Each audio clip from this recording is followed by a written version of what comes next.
Maybe you don't know. This time to build. This time to build. This time to build. This time to build. This time to build.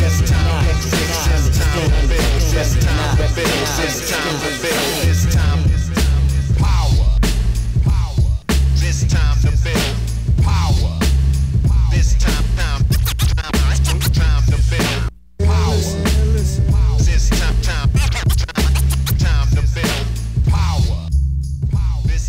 What's up, everybody? I am your host, Chris Hampton.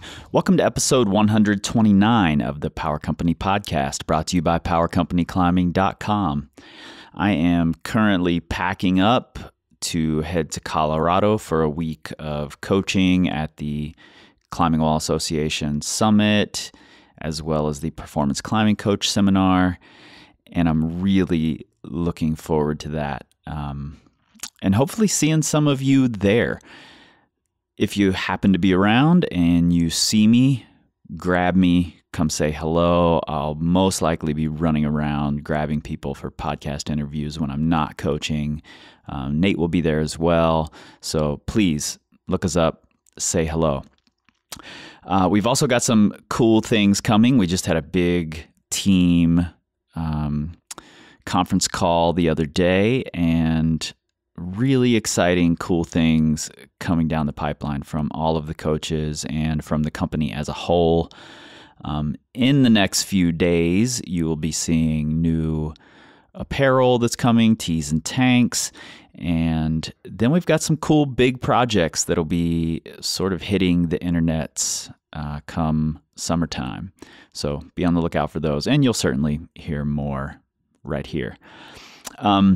Today's guest really doesn't need an introduction, but just in case you don't follow climbing media, which I can't fathom you aren't doing if you're listening to this podcast, today's guest is Mina Leslie-Wujastyk. She is a UK-based climber and nutritionist who has a sense of 14B and V13 under her belt. And Mina was the subject of a 2014 film called Project Mina that I absolutely loved, and I've watched multiple times. And I'll link to that in the show notes right there in your pocket supercomputer, so you should be able to find out how to see Project Mina if you have not seen it already. Also, Mina has a track record of really digging into these amazing lines, kind of dream lines that would easily make any climber's all-time list who is at that level. And she had dug into a big project in the UK that I really wanted to talk with her about. And we sat down in the Red River Gorge to discuss these big, audacious projects and what the specter of maybe not succeeding on it might look like. And a lot has happened since this interview. So just today, I connected with Mina via Skype to get a little bit of an update on how things have gone. And stick around after the main conversation to hear that update. And let's get into it. Maybe you don't know. Something that I try and do in life in general is lean into uncertainty and things that feel a bit uncomfortable, because I think that is a space in which we can all really grow. Power. This time to build power. This time to build power. This time to build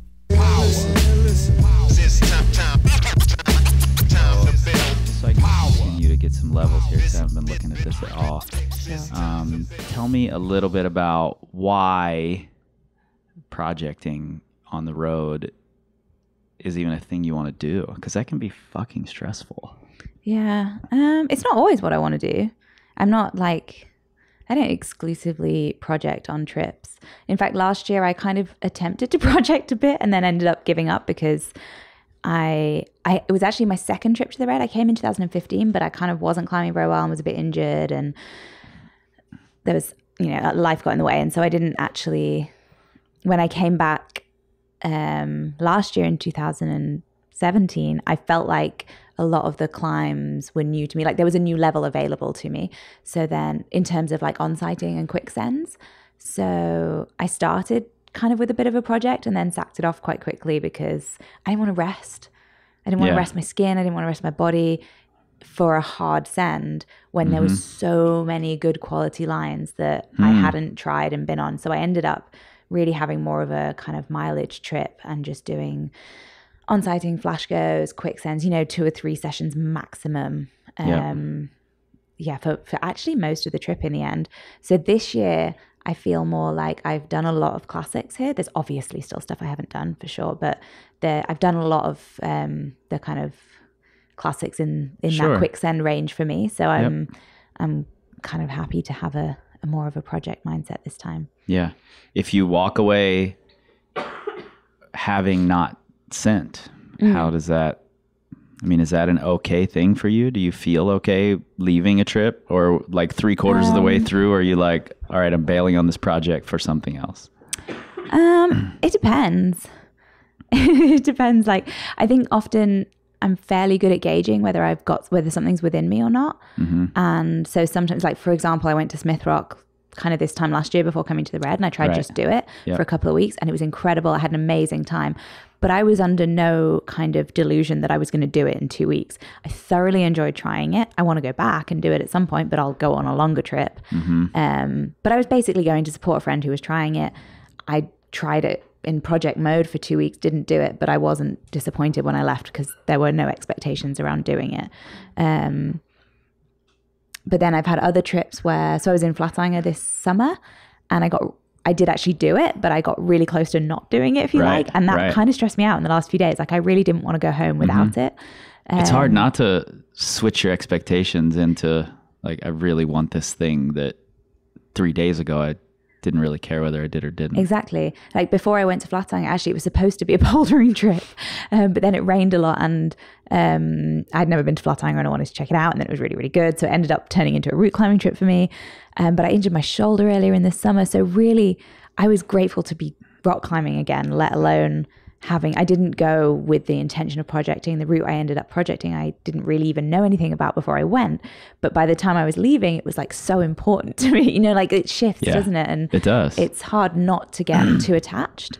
But even that, I think, is such an interesting thing about climbing. Like, we're constantly learning about attachment and detachment and managing that whole relationship of expectation and need and, all that stuff. And I find that quite interesting, but still a constant learning curve. Like, I'm definitely not good at it yet. Yeah, same here. I've been, I don't take many sport climbing trips and haven't in my career, but this time coming back to the Red, which was my home area, I didn't even want to come for sport climbing. I'm in like boulder mode. I just want to go to Waco. I want to boulder. And I came for Annalisa, and I was like, oh, I'll just play on some things, see where I stand with these routes that were my anti-style previously.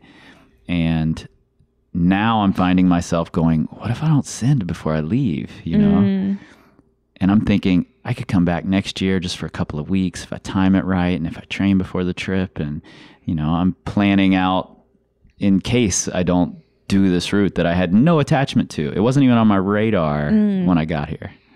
It's so funny that we get that attached that quickly. Yeah. And it's easy to forget your past achievements as well. Or not forget them, but kind of they lose importance. The next thing comes into focus, and suddenly those don't matter as much. And the next thing is all that matters. Yep. And I make a real conscious effort to try and stay away from that.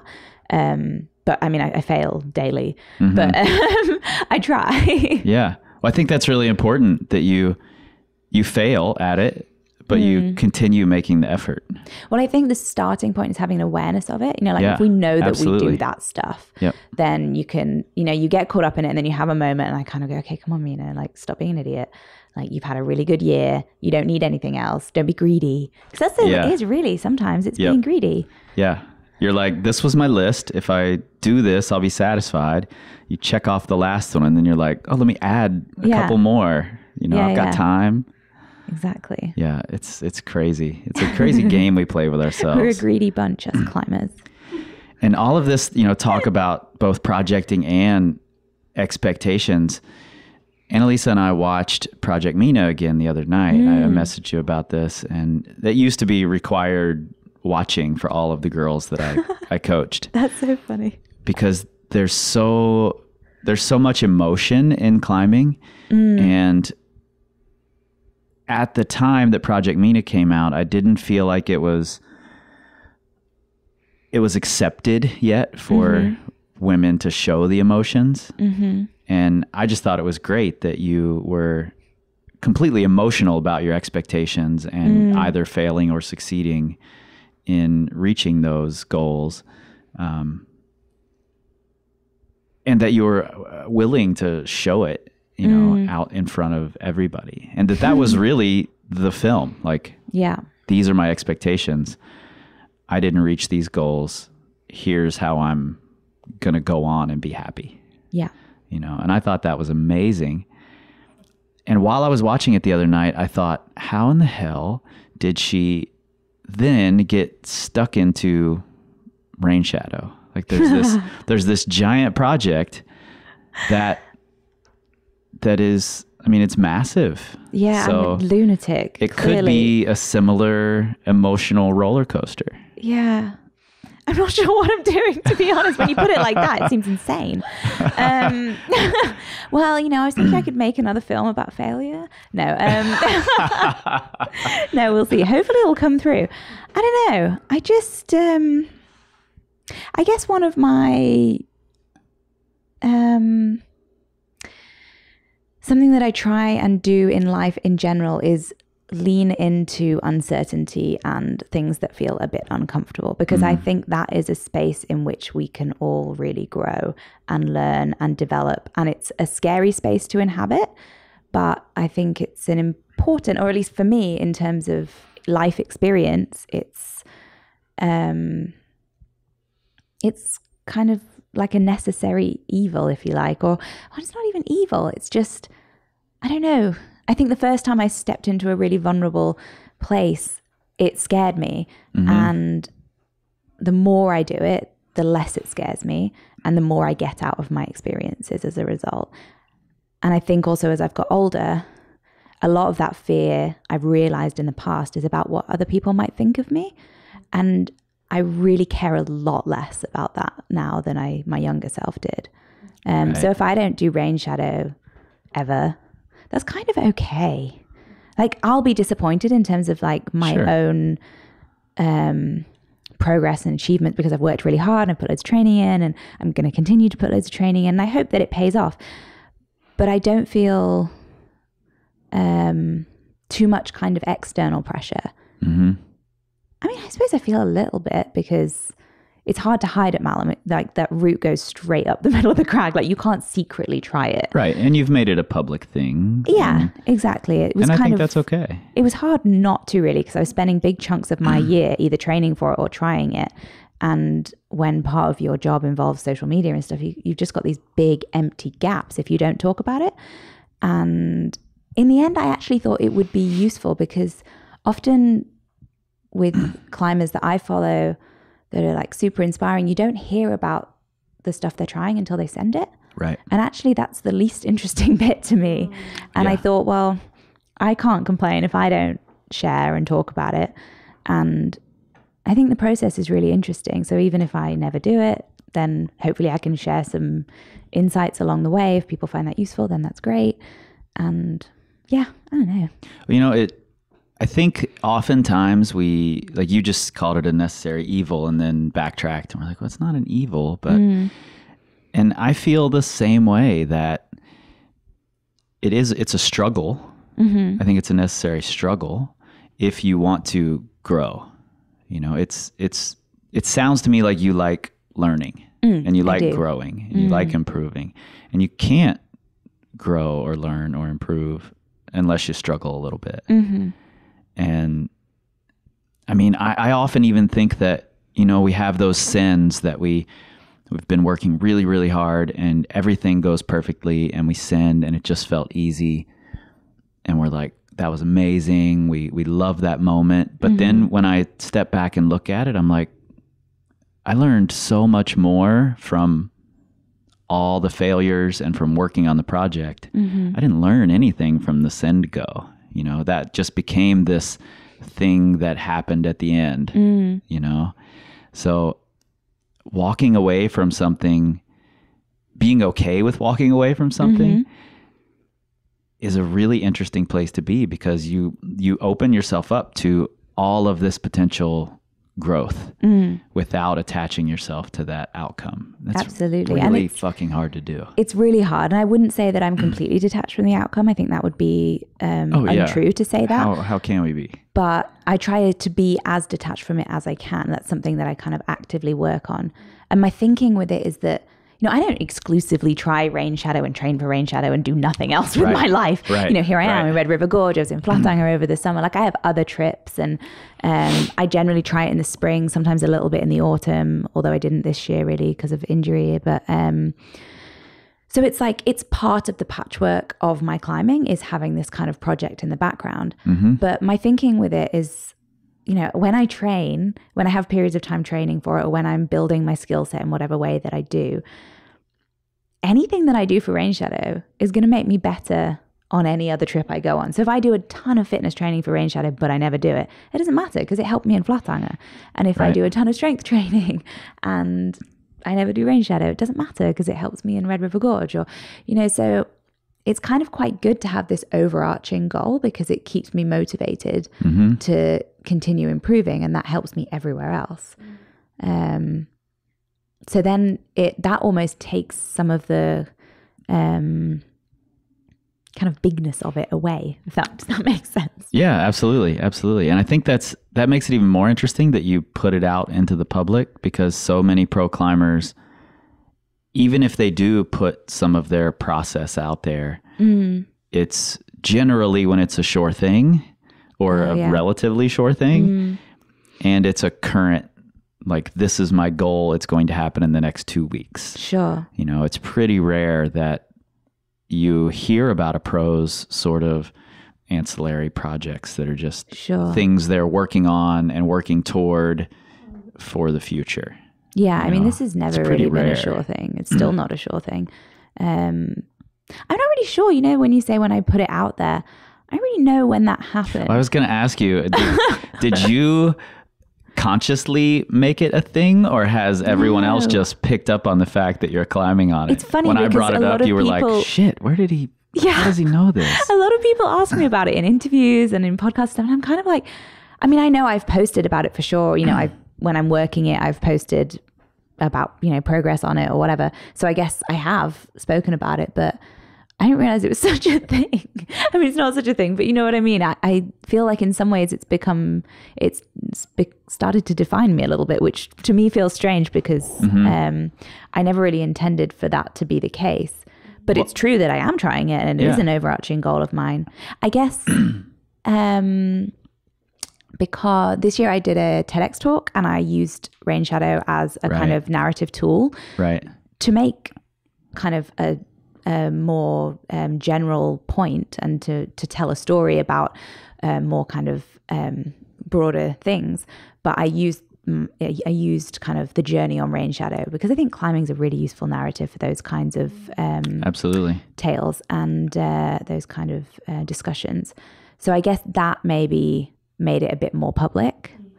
But yeah, no, in answer to your question, I'm not really sure when it became something that I spoke about. Yeah. I guess, like I said earlier, it goes right up the middle of the crag, and the crag is like a horseshoe. Right. So if anyone is climbing at Malham and someone's on rain shadow, you know, but you can't secretly try it. And I think the British climbing scene being what it was easier just to be like, yep, I'm trying it, rather than if it were something out in the woods somewhere else that you could secretly try, would you have secretly tried it? Yeah, maybe. I don't know. I'm not in that position, so it's hard to know. But yeah, maybe, because that would have felt a bit easier, to be honest. Well, for me, it doesn't.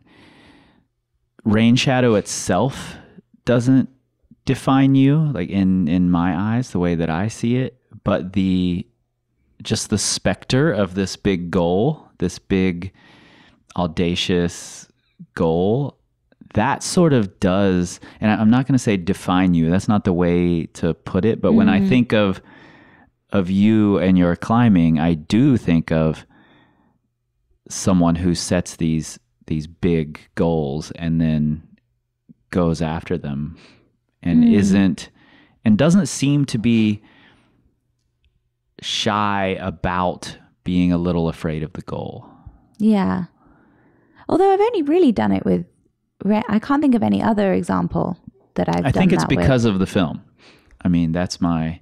Oh, because of the Project Mina film? Yeah. Because of the competition? Yeah, not necessarily goals. a route goal, okay. You know, a specific grade or a specific route, but just a goal in general. You know, and I just watching footage of you, reading your blog, it definitely seems like there's this holistic approach to these things. So just the idea that there is this big goal is what I associate with you, not specifically rain shadow. It just happens to be called rain shadow in this case, you know.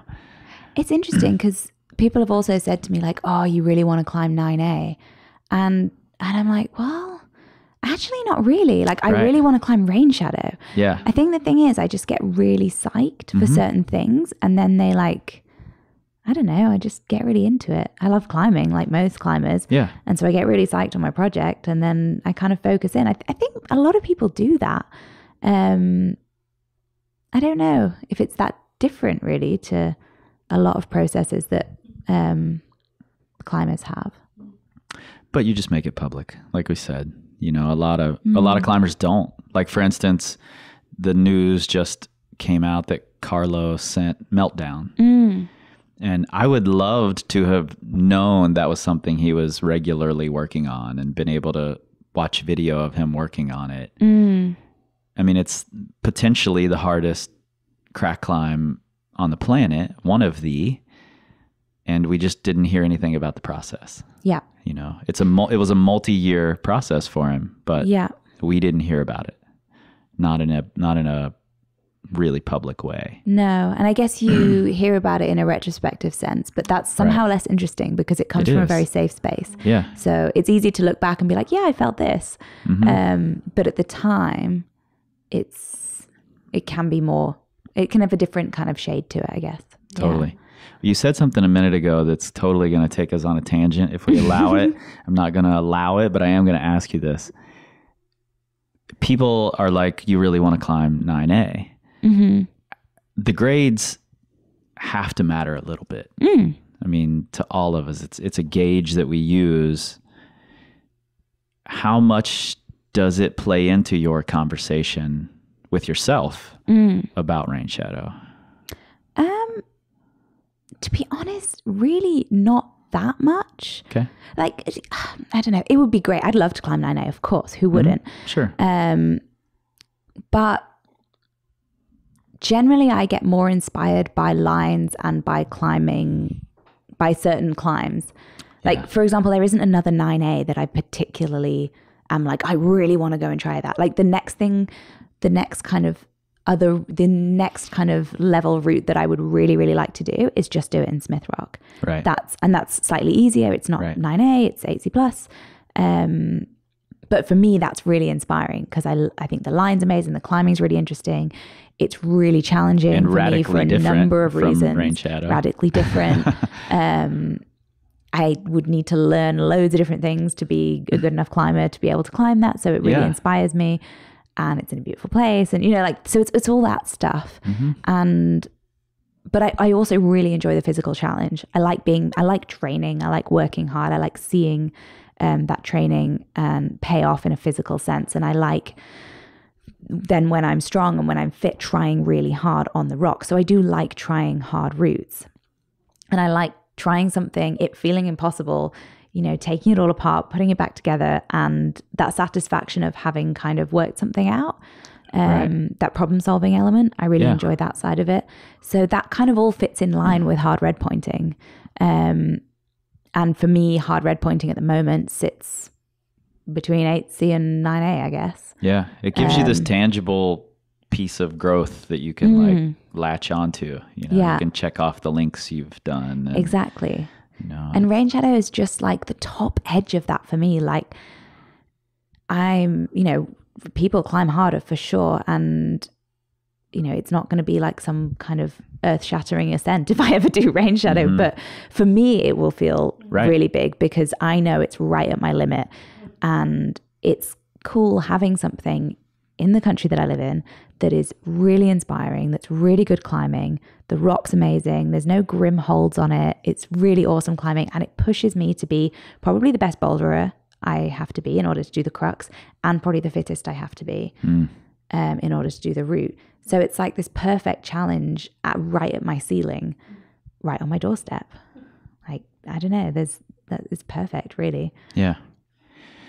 Another thing that I think might bring rain shadow into the forefront, I'm going to keep bringing it up here because you're right. It's this great narrative for determination. That's what your TED Talk was about, right? And one of the other things that might bring rain shadow into the forefront for other people is the accident. Can we talk a little bit about that and just how you've bounced back from that and what that looks like now? Mm-hmm. So I don't know how much you want to go into it or how comfortable you are going into it, but for the people out there who aren't familiar with the accident, tell me a little bit about it. Whatever you're comfortable with. Sure. So this was probably just over a year ago. So August 2017, I was beginning to have a bit of a fall season on rain shadow, an autumn season on rain shadow. And I just took a bad lead fall on it. The mechanism of the fall was kind of complex and quite interesting, actually. But what it amounted to was that I injured myself on it. And then it involved quite a kind of hefty rescue. I came away with a head injury, but otherwise pretty unharmed. So I was pretty lucky. But yeah, I don't know if you want me to go into like the mechanism of the kind of fall. Basically, my harness was a bit too big. I think you've got a great blog post that talks quite a bit about it, and I'll link to that in the show notes. But like you said, it ended up being just that your harness was a little too big and flipped you over, basically. Yeah, it was a combination of things. There was I fired off a hold. So my left hand fired off really fast and unexpectedly, and my right leg was quite high in like a high step, and my left leg was below me. So there was a huge leftward force to my fall. I wasn't actually that far above my clip. Maybe like my foot was maybe like half a meter above my last draw, like really not that far. But my harness was a bit too big. And when I say a bit too big, like it wasn't going to go over my pelvis or anything. It was just that my waist is quite a bit smaller than my hips. And it was kind of waist girth rather than, hip girth rather than waist girth. Right. So as I fell, because of the sideways force, my harness then, as the rope tightened to catch me, my harness righted itself, and the knot went obviously more vertical, but I kept twisting because it wasn't snug enough around my waist to pull me upright. Yep. And also because it was loose, it probably altered where my center of gravity was. So I kept twisting, which meant that I kind of flipped sideways and upside down. Right. And then so where I'd fallen was slightly overhanging. And so the bolt is in a slightly funny place as well. It's kind of slightly out into this roof, but not as far out as you would like it. But you can't clip anywhere else because you can't. And anyway, so I flipped sideways, upside down, hit my head. Hit your head, rescued, went to the hospital. While there, when did you start thinking about going back to the route? It's already a big, audacious project. No one would have blamed you had you just said, okay, done with that one. I'm going to pick something else. Yeah. No one would have said a word. So why go back to it? Well, I didn't straight away. To be honest, when I was lying, waiting to be rescued, I was looking, ironically, I was like lying directly under the crux, looking up at it for quite a while before the emergency services came. And I was like, I am so done with you. Our relationship is over. I hate you. And I also, not only that, but also like, how could I possibly go back up? Like, how could I get over the fear. And, it just seemed totally insurmountable to begin with. And you're right. No one would have said anything, like I'm sure I was kind of acutely aware that it was an opportunity to walk away with my ego intact and be like, oh, I didn't do the route, not because I wasn't good enough, but because I had this accident and who would go back on it after that? Were you thinking that lying under the route? No, probably not. That was probably, lying in bed a couple of days later. I was like, But I don't know, once you think that, you're like, I can't let myself off the hook that easily. Mm-hmm. And I was kind of a bit mad as well. Like I was a bit like, no, I'm not done. And I want to I didn't want to lose climbing. And actually when I first, on the day of the accident, it wasn't just, I don't know if I can go back on that route. It was, I don't know if I can climb again. Like it really, really scared me. It was horrible and I wouldn't wish it on anyone. And it really scared me. And I thought, I don't want to lose this thing that has been, I've been climbing since I was 8 years old. I felt like I was set up for a massive loss if I couldn't bring myself to climb anymore, if I was just too scared. And so I knew that I had to take a kind of pragmatic and logistical kind of a logical approach to overcoming the fear and kind of getting back in the game if I didn't want to lose my relationship with climbing, which I wasn't prepared to do. And, I don't know, once I thought about it, the truly getting over it was to get back on that route.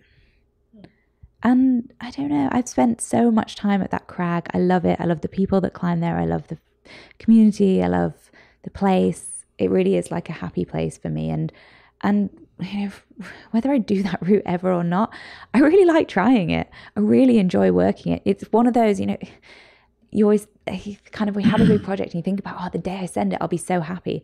I think I'll also be a little bit sad that it's over. Yeah. Like a friend of mine, Steve McClure, has had a long-term project, Rain Man. So it actually starts up the same. It does the same crux of Rain Shadow, which is his route. Right. And then it moves slightly differently. And it's, it was his project for a long time. And I think 126 days he spent on it. And when he did it, obviously it was amazing. And it was really inspiring to me. And, I've climbed with him a lot. We share beta. He's given me loads of support on Rain Shadow, which has been brilliant and been really behind me. And all of them have. And but you could tell after he did it, his next few sessions back there, he was like a lost puppy. Right. He was looking at everyone else on their projects, and you could tell he was a bit like, guys, what do I do? Right. And he did some other stuff, and obviously he's still climbing on stuff, and he's found his stride again. But for a little bit, and he'd said it as well. I'm sure he would say it now. He was a little bit sad that it was over. Yeah. And I can imagine I'll feel the same. And so I wasn't ready to keep enjoying it. I wasn't ready to give up. I didn't want it to be taken away from me. And yes, the accident was a barrier, but it was a barrier in my mind, really. Right. It was a newly created barrier, but it was something that I essentially had control of, whether I wanted to look at it or not. And I decided I wanted to look at it. What were the steps when you went back and actually got on the route? So I went fully like CBT on it, basically. Well, I just I did like essentially like controlled exposure on it. Like I set very small, manageable goals. Right. So the longer story is my mum used to do this with me when I was a kid. Like whenever I was, upset about something, or we'd draw pictures and we'd write like flow charts, or I remember once I went to Font when I was 11 or something. It was like my first trip abroad climbing. I went bouldering, and the second day I broke my ankle, and I came home and I was obviously really upset, and I had crutches for like 6 weeks, and I was a kid. I couldn't see that kind of distance of this is going to improve and these are the steps. Right. So I remember sitting down with my mum, and we drew this picture, and she wasn't a great artist. She drew like stick people. They were very good stick people, but she drew like a little stick Mina, and I had like a cast on my leg and crutches and stuff, and I was sat with my leg up, and I had like an unhappy face, and it was like, okay, this is me now. And then she said, what do you want? And then I got to draw like a stick me, and I drew, so like this is like the bottom left side of the page is me with my crutches and my broken ankle. on the top right hand side of this big piece of paper, I drew me climbing on a rock face, and like the wind in my hair, like I was back to like climbing, and I had these little muscles on my stick person, which would have been a totally new thing. But like I drew me, climbing again. And then my mum drew this like stepped staircase between the two. And then we wrote on each kind of level of the staircase, like the steps back to it. Wow. So and so then I had this tangible journey, and it wasn't just like I'm in this crappy place where I have a broken ankle and I can't do what I want, and there's this far off, maybe distant thing where I'm going to climb again. It was suddenly like, oh, I'm going to get from there to there, and these are the steps. And so we did things like, what can you do now? So I would do chin-ups. I would go to the climbing gym and traverse along with one foot. Right. And then, the next step was like, oh, you'll get your cast off and you can start weight bearing a little bit. So then you can start walking again and building the muscles in your leg. And, there was all the stages. And so essentially, I guess I've got that kind of mindset ground into me. And maybe that's why I like red pointing, because it is kind of like a before and after thing. Absolutely. And, you break something down, you work it out, and you reassemble it, and ta-da, you're back. And so what was your mom's background? Where did this come from? She was wonderful. Where did it come from? I don't know. She was an academic, so she was kind of very intelligent, and she studied philosophy and French and German, and then went on to study Sanskrit. And she was an Indologist, so she worked with kind of ancient Indian religion and gender, so a lot to do with kind of women in India and that kind of stuff.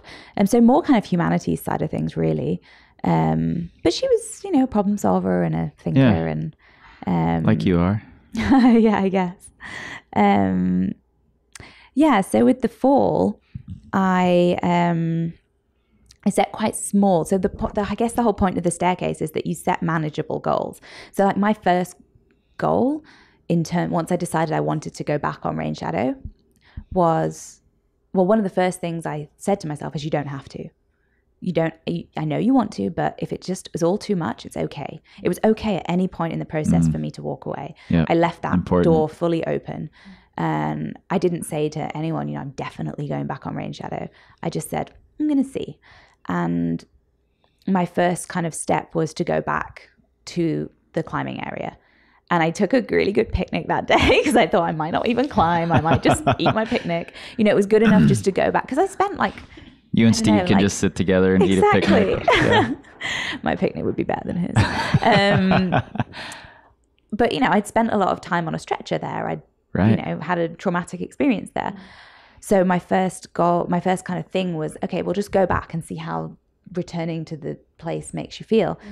And, the next step was to top rope the warm up. And then the next step, and so it was kind of like that. And actually the first time I went back, it was totally fine. Like I have so many good memories there that they were, one bad memory didn't override it. So actually I did a few of my steps on the first time back. I did some top roping. And then when it came to actually getting back on Rain Shadow, I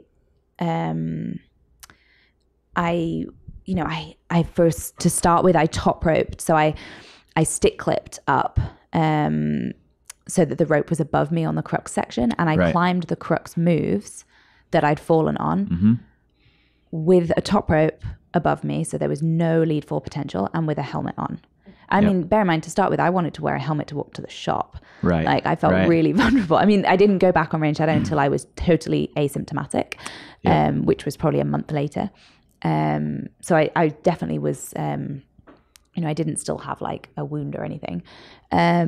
But just, so I had the rope above me. I just wanted to, because memories are really visceral. They're really kind of connected with movement. And I had this really kind of visceral memory of how I fell. And that move, the move that I fell on was instantly connected to the scary experience and the pain and the fall. So I wanted to kind of almost reprint over that. Do that move loads of times. Get into that position with the high foot. And, exactly. Do the move lots of times. And I'd get little adrenaline rises when I did it, even though I was on top rope. And there's actually a working bolt halfway between, so that you wouldn't clip on lead, because you can't. I mean, it's kind of old and rusty anyway. But so then the next thing I did was clip that and hold on so you can't really kind of hold on that well on the move that I fell on, but I held the hold above. And with that one clipped, I just dropped off. So I took a mini lead fall, but really not much of a fall at all.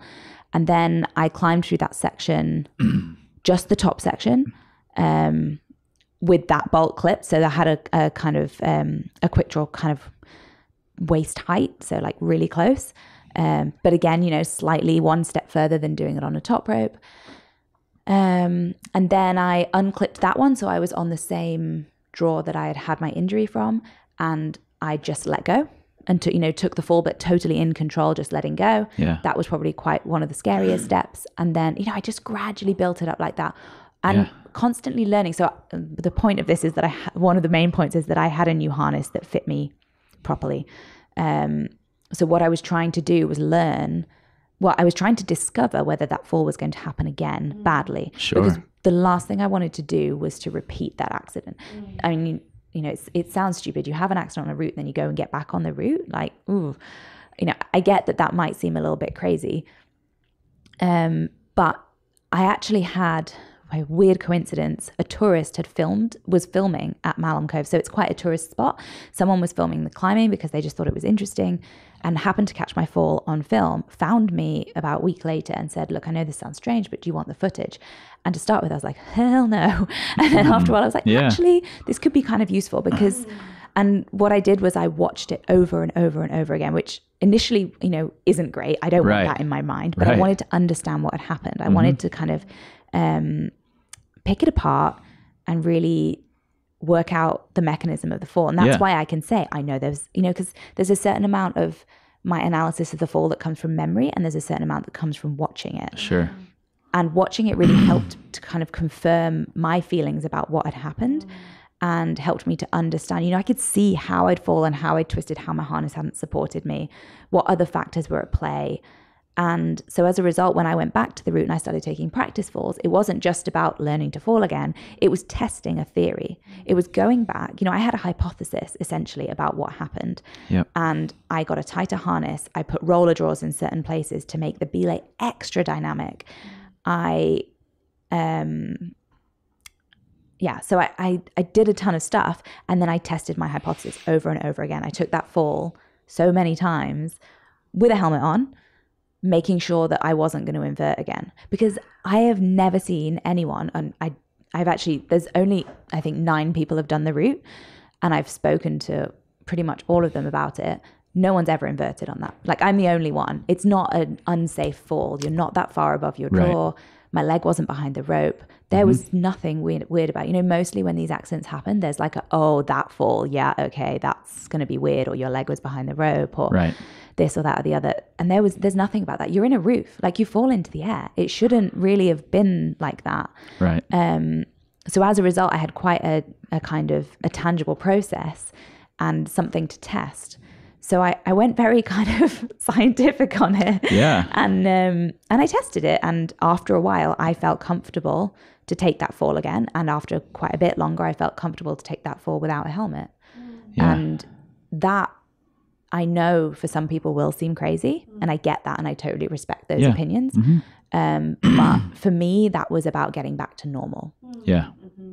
And if I'm ever in doubt of my safety, I will wear a helmet. Like, I wear a helmet trad climbing as a rule, and sport climbing I generally don't. But I now think about it more, sport climbing. Before, I used to be just like, oh, trad climbing I wear a helmet, sport climbing I don't. And now I have a helmet and I make an assessment based on where I am and what I'm doing and what the risks are. And that is also applied to rain shadow. And the video is really interesting because it allowed you to sort of speed up this process of replacing all these emotions with logic and understanding, instead of just these free-form emotions that we're certainly there and are going to be there for any human. And I think the helmet thing is similar. It's an emotional reaction to some degree. People are going to argue that it's safer. Sure it is. But it reminds me of, I had Hazel, friend of yours, on the podcast, And shortly after, I watched a presentation she gave, and she talked about having an accident hang gliding. Was it hang gliding? Yeah. Yeah. And she's like, well, I just went back up and did it again because I'd hang glided hundreds and hundreds of times and I'd had one accident. Yeah. And that ratio is pretty good, Yeah. you know? And one time hitting your head while you're sport climbing after thousands and thousands of falls is still a pretty good ratio. It is. I've been climbing for 23 years. Yeah. It's like the first time and only time that's ever happened. Yeah. And if that ratio is not comfortable for other people, they can totally wear helmets. There's absolutely zero wrong with it. I have no aversion to it at all. And, you know, good for you. If you want to do it that way and that makes you comfortable, great. Do it by all means. But I mean, you can have this argument about anything, really. Exactly. Like free soloing, Alex Honnold, you know, Yeah. all that kind of stuff. I personally wouldn't do what he does or Right. what We all draw our lots lines. of other people. We all draw our lines in different places, but I don't hold that, you know. I get that he draws his line in a different place, and that's okay because he's a different person and he's made, you know, an educated, informed decision about, you know, and it's the same with Hazel and hang gliding. It's the same with, you know, riding a bicycle with or without a helmet, walking down the street, you know. Exactly. Where do you draw the line? It's really difficult. Yeah, you have to choose your place. And what's important is that you've decisively chosen where to draw your line. And you with an know awareness that of you the can skill change set. it if you want to. Yeah. Yeah. Yeah.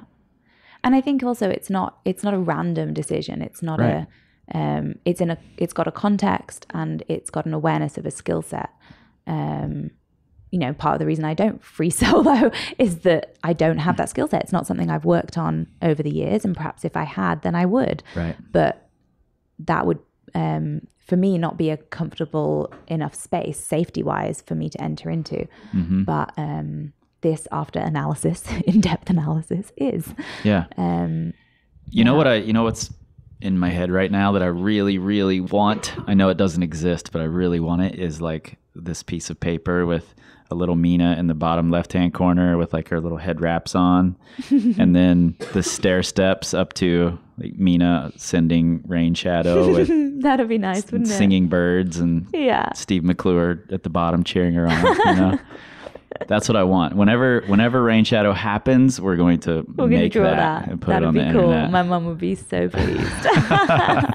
We'll have your mom draw the little Mina with the head wraps on. So after, you know, re-watching Project Mina, having this conversation, you decided that comp climbing wasn't for you. Was it the pressure, the self-imposed pressures? What was it about comp climbing that's so different from the self-imposed pressures of projecting and climbing outside? Where does that difference lie that comp climbing wasn't for you, outdoor climbing is? I just kind of felt like I woke up one day and realized I wasn't having fun, and I wasn't enjoying it. And I know that not everything we work for in life is always going to be fun, and not everything that we put time in is going to be fun all the time. And it was fun a lot of the time, but that ratio of fun to not fun, Right. the balance swung in the wrong direction towards the end. And it felt, for me personally, it suddenly just started to feel empty. I had these goals that were, I don't know what my goals were. Because I was never podium material. I was never going to win a World Cup or even make a podium. I kind of wanted to make a final. I wanted to just keep doing a bit better, but it was so changeable, you know, like it wasn't outside with your project. It's you versus the rock. Whereas in a competition, it's you trying to be better than the person next to you, which Right. I don't know. It just always just sat weirdly with me because for a start, you can inevitably kind of end up doing well because someone else had a bad day, and that feels really empty. I think I got a good result once. I think one of my best results, I can't remember which competition or anything, but I remember having this feeling of like, I didn't climb well today. but I just Right. got one of my best results. But it was just because a few other people had a bad day. And equally, there were days where I felt like I climbed really well, but on paper, I hadn't done well. I didn't get a good result. And that, after a while, started to feel really kind of dissatisfying. And also, they were so transient. You know, 1 year goes, yeah, okay, I made this number or something compared to the people that happened to be competing that year. And I don't know, on a number of levels, it all just started to feel very empty. And whereas, you know, the routes that I've done and the boulder problems that I've done, I really care about. And it's not always the hardest ones that are the ones that I remember and that are significant. It's sometimes the ones that scared me the most, or the ones that took the most time despite not having the biggest number, or they're the ones where I had a really good time with my friends or my partner. And there's just there's so much more for me personally in that outdoor experience, whether it's on-siting or projecting. It's more of a patchwork of experience for me than competition climbing was. And that's not to take away from the skills in competition climbing, because I think, you know, good competition climbers, it's really impressive. Yeah, you know, they no can't doubt. turn up the next day and try their competition. You know, you have to be good on that day, and that's Right. really hard. Yeah. And there's a lot of pressure, and you know, and the blocks are really hard. But I don't know. I was happier outside. As soon as I made that decision, I just felt this like immense relief. And I don't know, I get like a real euphoric happiness from climbing outside. I've talked actually a lot with Hazel about kind of the concept of flow and flow experience. Yeah. And I get that a lot climbing outside. And that's like a big part of it for me. I don't think I ever had that competition climbing. That's what I was going to ask you. There's a moment in Project Mina when you top out a boulder, and there's this brief little pause where it looks like you've sort of snapped out of the flow state. You're becoming aware of what just happened, and then there's this little dance that happens. Oh, is that on Careless Talk? I can't remember what it was. An outdoor on. boulder. Yeah. A big one. Yeah. Yeah, Careless Talk. And I was wondering, has that ever happened for you in a comp? Have you ever even considered happy dancing in a comp? I don't think so. But that's exactly it, isn't it? Like, that meant so much to me. And like you say, you're in this kind of flow state experience, this kind of hyper aware, hyper involved state. And it's incredible. It's like, yeah, I don't know how to describe it sometimes. Yeah, and totally. I don't think I ever had that indoors. I for sure I had like a buzz and a kind of, there's definitely a buzz to competition climbing. You go out on the mats and there's music and people are cheering and it's all very exciting. And when you do well, that's nice. And so there is that kind of like high energy element to it. Yeah. But I think outside, I actually don't like all that external high energy. It's like then it's internalized high energy when you're having that flow experience outdoors on a route.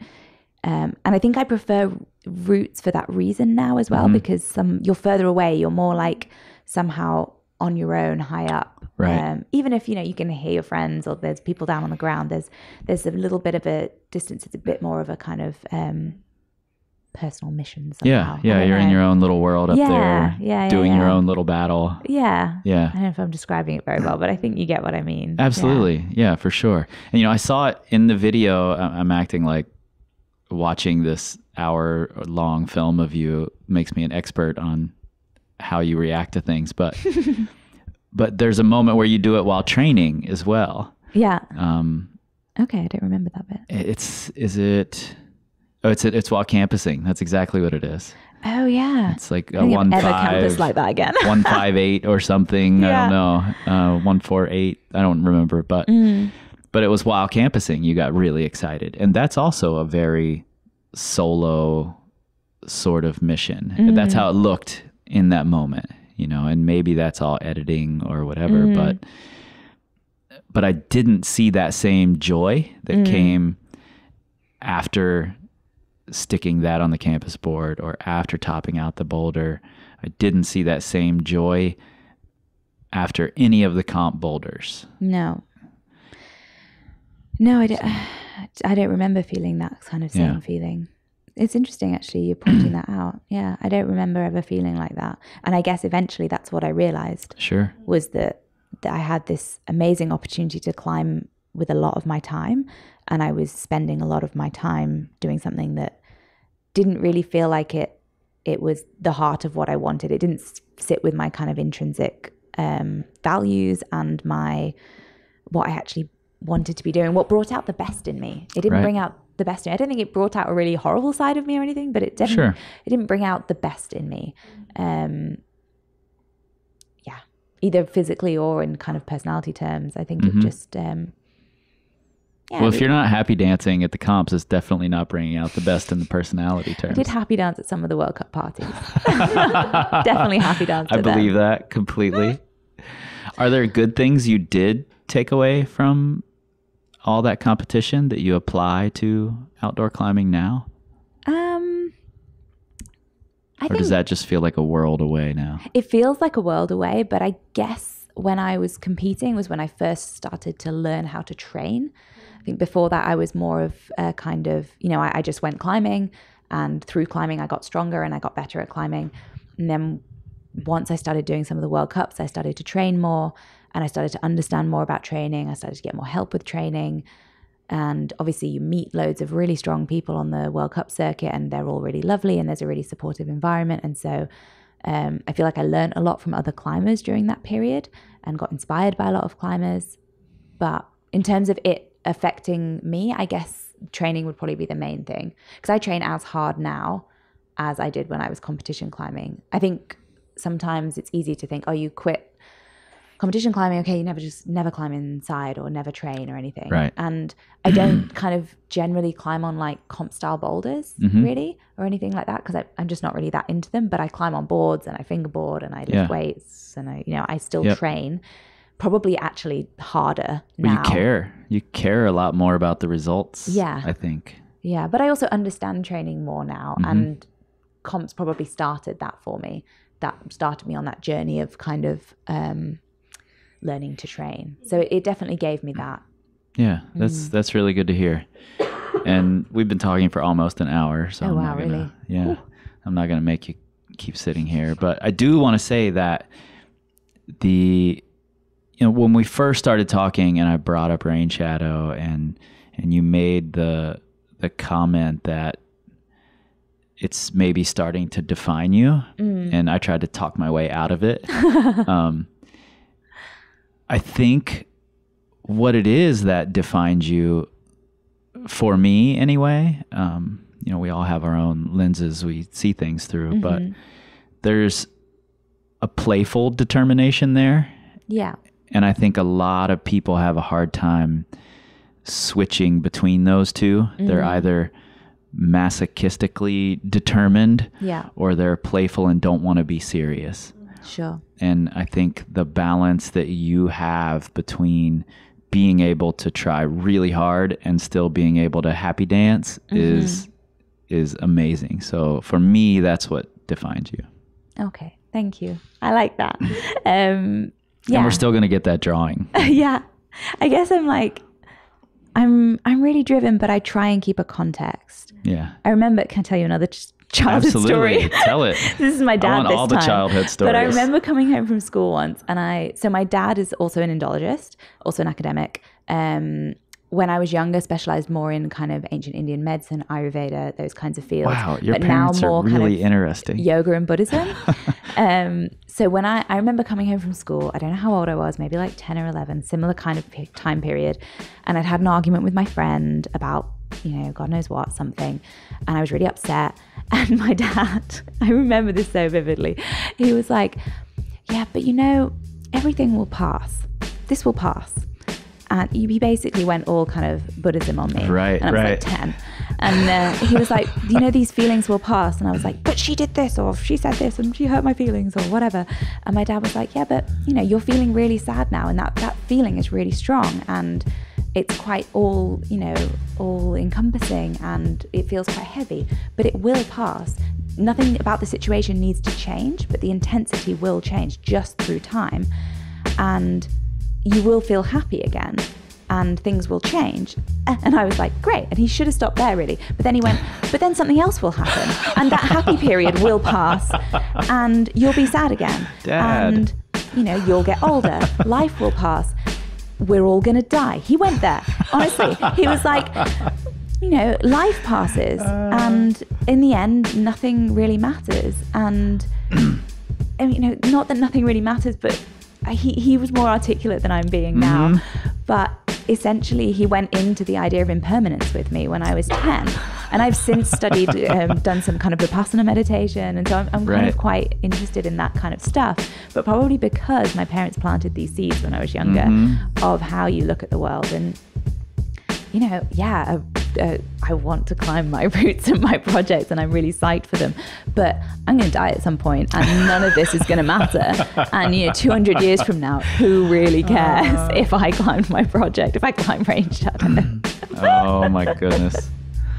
I love it. I love it. Well, tell your dad thanks for the greatest outro in podcast history.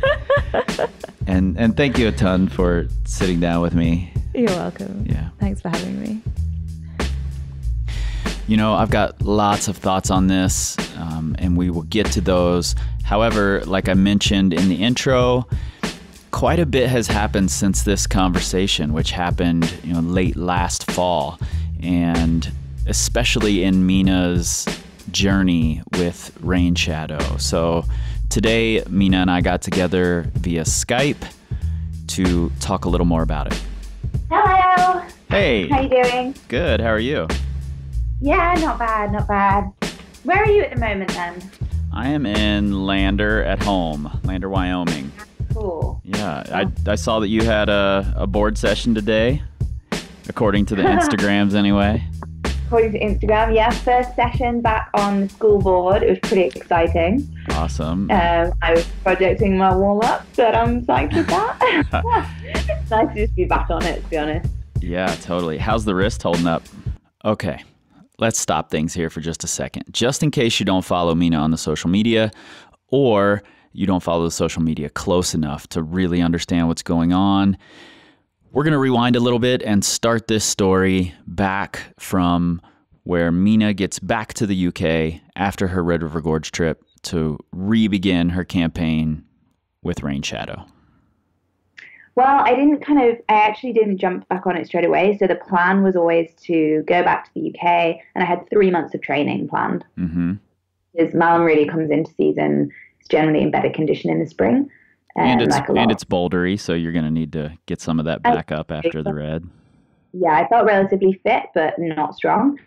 But that was, it was all kind of part of my plan, I guess, to have kind of 2.5 to 3 months training, very kind of strength oriented because I had a good fitness base, and then to try it in the spring. So I did a month of really hard training, and I was feeling really good. And then I decided to go up to Malum. So I had a rest week planned into my training. And I thought, I'm feeling really good. Maybe one day in my rest week, it would be good to, because we had this unseasonably kind of okay weather for climbing in January. It wasn't super, super cold. So I thought, maybe it would be good to just go and check in with the moves. You know how you would, just to see where you're at, see, okay, I'm actually better at this bit than I thought I would be, but worse at this bit. So I'm going to tweak my training accordingly, or, whatever, just have a nice day out, Go and check in with it, I feel. To kind of inform the next couple of months of training. So it wasn't like I was actually starting to try it properly, nor was I kind of red pointing on that day or anything. I was just, checking in and retrying the moves. Partly because I injured my shoulder in the summer. So there was one particular move I wanted to see how that was. And kind of funnily enough, I felt really good on it. Probably the strongest I felt on the crux. But I fell off and broke my arm. Was it the same move as the earlier fall? It was. Oh, man. Yeah, bit of a shocker. I was a bit kind of dumbfounded for a while about the whole thing. I was like, really? Yeah. So it's been quite a lot to digest. Quite a different injury. It was initially, I mean, obviously it's kind of not a nice injury to have, but the head injury was really, really scary. The whole rescue, everything, it could have been a lot worse. Whereas, broken wrist is never going to kill you. So even though I could tell it wasn't good, it felt a bit more contained. Like I didn't need a rescue. I was able to take, me and my partner, he took me to hospital and all that kind of stuff. So it was felt a bit more kind of low key, as it were, but it's affected me much more in the aftermath. Like I think I probably had about a month to get back to normal after the head injury, but even within the first 2 weeks, I was starting to do easy climbing again. Whereas I was in a cast for 6 weeks. It was on and off whether or not I was having surgery. And then, it was the kind of 2.5 month mark before I could even do easy climbing. So it's been like a much more, like I imagine in a year from now, I might be able to really, really draw a line under it. I don't know. Or maybe a year from the injury. Like, wow. I hadn't thought about that this one takes away climbing far more than the other injury. Yeah, much more. Yeah. But the other one could have been a lot worse. I mean, it's not an injury competition either, so right, right, totally. Do I? But yeah. It's been a lot to digest, actually. Yeah, I bet. I read your Instagram post shortly after it. You posted when you first got the cast on, but then I don't know if it was 3 weeks later or or sooner, but you posted about, I'm not sure if going back to rain shadow is in the cards. And in fact, you said, right now I'm feeling like it's time to tap out. Have you processed any more of that? Or at this point, are you still just, let's focus on what I have to do right now. We'll worry about rain shadow later. Yeah, I'm kind of in that space, to be honest. I think at the time I was just very conscious. I was getting a lot of really amazing support from people in my kind of close community and wider community, like lots of really positive messages and stuff. But there was definitely a narrative around like, come back stronger, you're going to send, you're going to, come back from this and it's all going to be okay. And I just wanted to put it out there that, I don't know, I felt from those comments, even though that they were really positive, I did feel a bit of pressure. And I just wanted to kind of say, look, I don't know whether I'm going to try it anymore for a number of reasons. The primary one being, I don't know if my wrist will be able to recover enough. So I can climb now, and I will be able to climb lots of things in the future, but I might be limited in certain hold types because of my range now. It was quite a complex break. It was a bad one. I shattered my radius and I broke my ulnar, both through the joint line. So, and I displaced the whole fracture. So they had to reset it in accident emergency. I know it's the kind of thing in a film where you're like, I don't want to watch this bit. Tell me what's over. And you're like, crap, they're going to do that to me. Luckily, they heavily sedated me and gave me loads of really painkillers. But yeah, so it was never... And it was never great. And the reason they didn't actually plate it in the end, like put any metalwork in, is because in the consultant's words, there wasn't really enough to attach it to. Wow. In so many fragments, they never actually told me how many pieces my radius was in, but quite a lot. So it's kind of, it doesn't look like my other arm even now. It's not, I mean, I think it probably always will look a bit funky. It's pretty functional, but the crux of rain shadow, back to the main point, revolves around a left-hand undercut. And undercutting is probably still the hardest thing for me to get range-wise at the moment. So thinking about doing my hardest route ever with a really hard boulder problem that centers around a left-hand undercut when I have a dodgy left wrist feels like quite an undertaking. Not to say it's impossible. So that's kind of issue number one. I think potentially that is surmountable if I wanted to. Issue number two is I really don't want to take that fall again. Sure. After the injury, I really felt like there were loads of factors that came into that fall, as we talked about in the first podcast. And I felt like I went in quite kind of with a problem solving head on to try and work it out and decide whether it was safe or not. And like I said in the podcast, I tested my kind of hypothesis and I felt like, okay, I can go back to trying this route safely. And then this happened. And without going into too many details, there were, I guess, a couple of things that I hadn't accounted for that could happen again. It wasn't the same fall. I didn't invert or anything, but it's still not a great fall, and I don't want to go to hospital a third time. Yeah, To be honest, sure. if it's hospital, I wouldn't be surprised if they turned me away if I turned up a third time. They'd be like, no, not you again. I just, that's the main thing for me, is that I'm not sure I want to put myself in that position again. It's not worth it for a rock climb at the end of the day. And after the head injury, I really felt like I could change things and make it safer. I didn't feel like I was going back into a dangerous space. I felt like I had problem solved. I'd moved some stuff. I'd changed a load of factors, and it was going to be safe. I feel like I have learned experientially that I was potentially a little bit wrong there, even though it was the same move. So in some ways the same fall, but different. It went wrong in a different way, but it's still some of the kind of underlying mechanisms of the positioning of the bolt and, all these kinds of things. So if there was a way that I could somehow rig it rope-wise so that I didn't have to take that same lead fall to try the route, then potentially I might consider it. But to be honest, there is so much other stuff I would like to do. There's so many other rock climbs in the world. There's so many places I haven't been, that at the moment I'm just grateful to be climbing again, and I want to go and do lots of rock climbing and not go back to the hospital.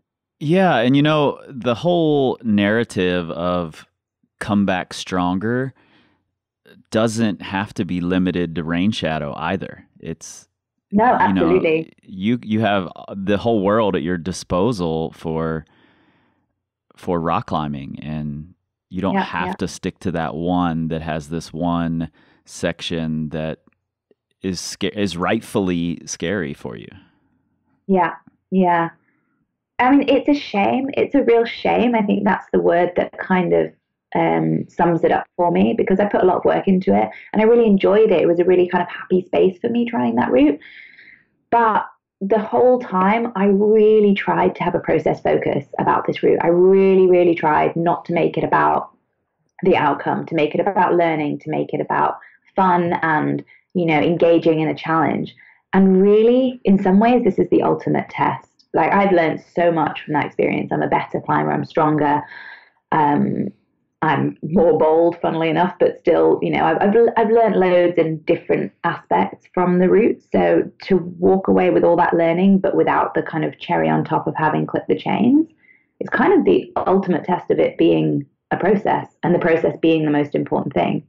And it's not easy, but yeah, I agree completely. And I think that, we talked about this a little in the first time we chatted, and while I do believe that sending is an important part of the process, I don't think it has to be a part of the process every time.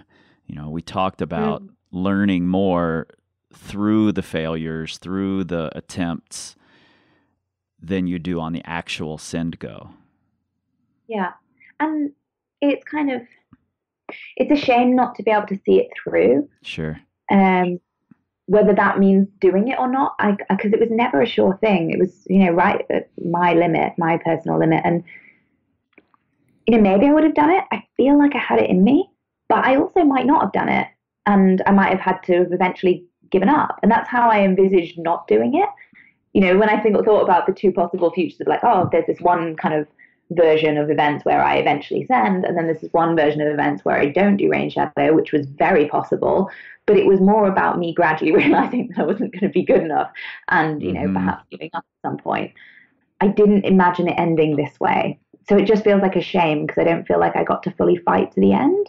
Yeah. And maybe I'll change my mind and I'll find a way to make it safer. Or I've had a few conversations with people about whether it's possible to move the bolt, but the problem is it's right in the middle of the crux. So like, you can't really take a hand off to clip anywhere else. There's a few like potential options, but to make it, to kind of eliminate taking that exact same fall. But yeah, so maybe I haven't completely closed the door, but I've definitely focused my mind on other things. I mean, I'm so far off the pace at the moment from even thinking that that would be physically possible for me. It's hard. I'm sure everyone listening has had an injury at some point, and depending on the severity of it, and I'm sure you've had the same, like it is quite hard to imagine ever being your previous form again. And I'm still in that headspace. So even thinking about trying range shadow kind of feels ridiculous to me right now.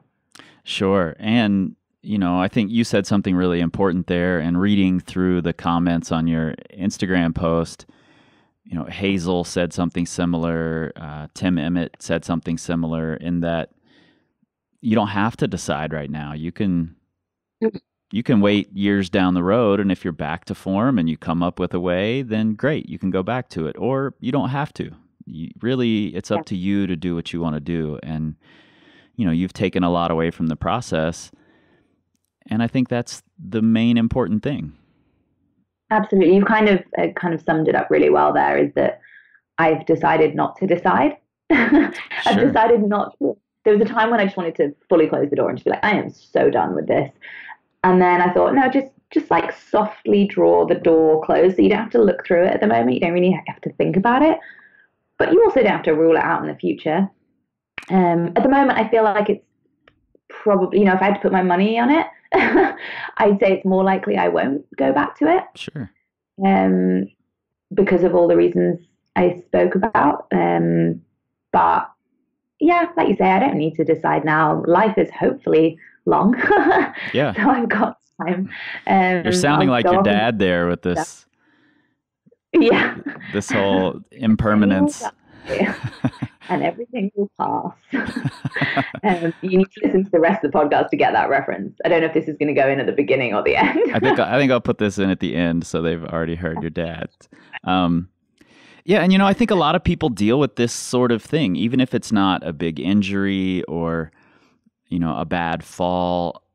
Oftentimes we make a statement about something we want to do, and then our motivation just changes and we go another direction. And I've definitely had feelings of, should I live up to that previous statement I made and follow that path, even though I'm more motivated to go a different direction now? And I think that's something a lot of people struggle with. It's really interesting, because you feel almost like if that changes, that you're somehow betraying your previous self, or that you've kind of lied or been fraudulent in some way. But it's not. It's just that the situation has changed. And I think sometimes it's braver to own up to that and just say, well, things have changed, and I'm going to go in a different direction. But it's really interesting. So after the head injury, I had this real drive to overcome, to kind of get back on the horse and find that. And it wasn't just get back into climbing, it was get back on range shadow. I wanted to go to the place that I'd hurt myself, and I wanted to really work through it. And I had this really strong drive. And I don't know if it was because I was able to go back sooner, and I had this whole idea about how I could make it safe and stuff. But this time I didn't feel that drive at all. I felt much more sad, actually, this time, and more apathetic and just low, generally more about the whole thing, because there wasn't that kind of fire in me. And I missed that for quite a long time when I had my arm in a cast and I couldn't climb. It took quite a lot of energy to generate kind of motivation for anything, actually, kind of at least climbing related or exercise related. And so it was really interesting how they were so different. And I'm now getting drive back, but it's not for range shadow, it's for climbing and other things, and kind of getting back in shape. Now I'm climbing again. But yeah, it was really interesting, that difference. And you can't it's quite hard to switch that on if it's not there. You can't force it. No, and that's the thing. After the head injury, I wasn't forcing it. I had this kind of fire. Right. And this time, it was just, it was kind of gone. It's like an anti-fire. What's that? Like a cold dunk. Like a Gilly MacArthur. Like an ice bar, a 3-month ice bar. No. But yeah, it was a really different kind of experience. Yeah. And, I've said this before, but I appreciate that you put these feelings and these ideas out there, and I read through several of the comments today of other people echoing the same thing, saying thank you for sharing these thoughts, because these are the things we don't necessarily hear from a lot of the pro climbers that we all admire and follow closely. So I appreciate you putting those things out and being willing to discuss these things. Oh, good. I'm glad it's useful. I mean, obviously, I'm not the first person to get injured. A lot of people get injured all the time, and a lot worse than me, much worse. And I think sometimes it's nice to have that kind of shared experience and solidarity with people, even if you don't know them. I had a few people actually message me about breaking their wrists around the same time or in the weeks following, and asking for, a bit of help or a bit of, just like, how are you doing? And me being like, oh, I'm 3 weeks ahead of you. And actually, it's getting better, or, this bit was, and obviously all the fractures are different, but like, a rough time frame. And I've had a bunch of friends actually who've had broken wrists. Again, not the same fracture exactly, of course, but like similar type things. And they've been amazing, like giving me advice and, time frames of what to expect. And, I have a friend who broke a wrist he broke his wrist, Dan Varian, one of the Beastmaker guys, he broke his wrist about pretty much a year before I did. And it was great to talk to him, and our breaks were similar in some ways. And he was like, I was climbing at 3 months, and then I was doing this month, and then crimping was still hard at this point, and I'm still not 100% where I was on a board, but it doesn't really matter that much outside, and all this kind of information. And so I feel like I got loads of support and help from other climbers in the community, and so it was nice to be able to pass that on, whether it's in private messages with people or on a more public platform. And I think that's one of the great things about the climbing community, is we're all pretty everyone's pretty nice and wants to share, and I really felt that support, which has been nice. Yeah, and all that stuff just helps you, draw out your stair steps up to the future Mina. And yeah, I just saw recently that you went on a climbing trip and you were really stoked to be climbing, and it's at a level that you're used to climbing very, very easily, and you're finding joy in battling regardless of what the grade is. And I mean, I think that's massively important, that you're finding those things regardless of Rain Shadow. Rain Shadow was a cool narrative, and I think it'll remain an interesting narrative, and it was a great tool to learn through, but it doesn't have to be the final chapter. Oh, no, not at all. I mean, I think I'll climb my whole life for sure. And whether or not I get back to Rain Shadow is a very small part of that. It was a chapter. And it was a really fun chapter, and I learned a lot from it. And it might be the end of the chapter, or maybe there'll be some kind of added chapter. Yeah, Rain Shadow epilogue someday, potentially. Yeah, I go back in my 50s and break my other arm or something. Don't say that. They don't recognize me, so they still treat me at the hospital. Well, Steve McClure will still be there as a sad puppy, I'm sure. So. Oh, he'll have another project by then, I'm sure. Well, I appreciate you taking some time out again to kind of give us a little bit of context into how things have changed. And, I don't think it changes the ultimate story at all. Like I just said, I think it's still a great learning tool. And I think a lot of people will see, a Rain Shadow that they have, so to speak, and be able to learn a lot from it. Yeah, hopefully. Yeah. Onwards and upwards to other crags and other routes and other places. Yeah, totally. And, I'd love to, in a couple of years, if we bump into each other again, I'd love to record another one and, see how the psych has changed and where you're headed and what it all looks like then. Yeah, that would be great. That would be awesome. Cool. Oh, thanks for having me on. Yeah, no problem. Thank you. And we'll see you again soon. Early in this conversation, Mina said that Rain Shadow has begun to define her, and that was partially my fault from bringing Rain Shadow up to begin with. just as many other people had in interviews and in talking to her. And I think it's a really easy thing to let these big either accomplishments or big projects or anything like that to really define you in your own mind. And it's tough to step outside of yourself and see that other people can see a more complete picture of you than what's going on right at this moment.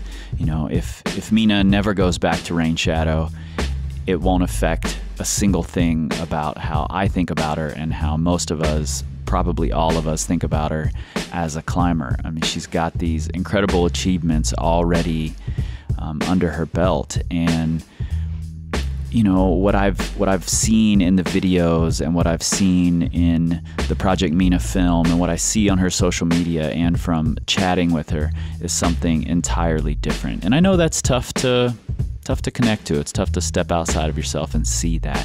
So I think it's something important to remember, that when you put yourself out there and when you tell other people, or just tell yourself for that matter, that you're going to do this thing, and then ultimately maybe you don't succeed, maybe your motivations change and you never even get around to trying it, that's totally okay. That's human, that's normal. And you follow your psyche and see where it leads you. Maybe someday it'll lead you back, maybe someday it won't. Totally okay. Thanks again to Mina for sitting down and for calling in today. And I look forward to having another one with her in the future. You can find her at Mina Climbing on Instagram. You can also find out more about her and her nutrition services and what she's up to at MinaLeslie-Wujastyk.com. That's MinaLeslie-Wujastyk.com. Or you can go right there into the show notes on your Pocket Supercomputers, and you can click the link that goes directly to her website that way. I also think that this episode is a really great example of how much better conversations are when they happen in person. I really value that. That's the reason I started this podcast, because I was having conversations face to face with people. And it's so rare today that we get to do that for an hour, looking directly at each other and having these in-depth conversations. And it really shows up both in the audio quality and in the quality of the conversation. And that is entirely due to the support from our patrons. They make it possible for me to travel, for me to shoot out to another state when I know somebody's there that I really want to talk to. They make it possible for me to sit down face to face with people and have these conversations constantly. So if you're interested in keeping this thing going, please check us out at patreon.com/powercompanypodcast. For as little as $1 a month, you can help support the podcast going forward, make sure it continues. Frankly, I'm addicted to this thing, so it'll continue for as long as I can make that happen. But we really, really appreciate your support. So check that out. You can also find that link right there in your Pocket Supercomputer. In the meantime, you guys know where to find us. PowerCompanyClimbing.com. You can find us on the Instagram, the Facebook, and the Pinterest. And actually, you know what? I've said for a long time, I don't know what the hell purpose Pinterest serves, but I was just checking some of the Google Analytics on our website the other day, and Pinterest drives a fair amount of traffic to our website. So there, it's a good thing. Pinterest, check us out on there, at Power Company Climbing. And, you know, maybe Twitter would drive a bunch of traffic to our website too, but you know the deal. We don't tweet. We scream like eagles. This time, to build power. This time to build power. This time to build power. This time to build power. This time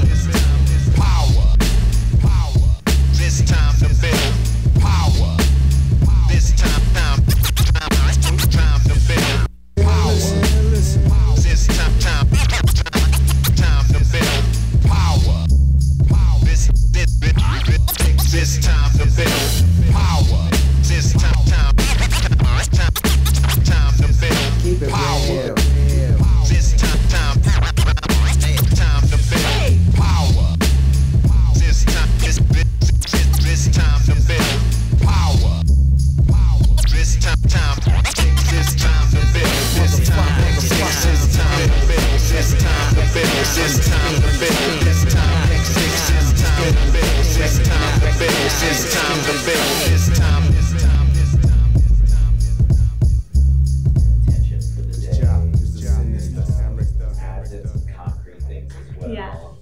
How's it This going? is James. Chris. Sorry, have you been hiding in there? I just got to listen to the podcast live. Don't need to listen to that one Yeah. now. It was cool. I wasn't even aware that you were here, and I took my headphones off, and all of a sudden I could just Hear the voice. yeah. Normally you have to put your headphones on for a podcast, other way around this time. Yeah. We're just running around doing live here. Yeah.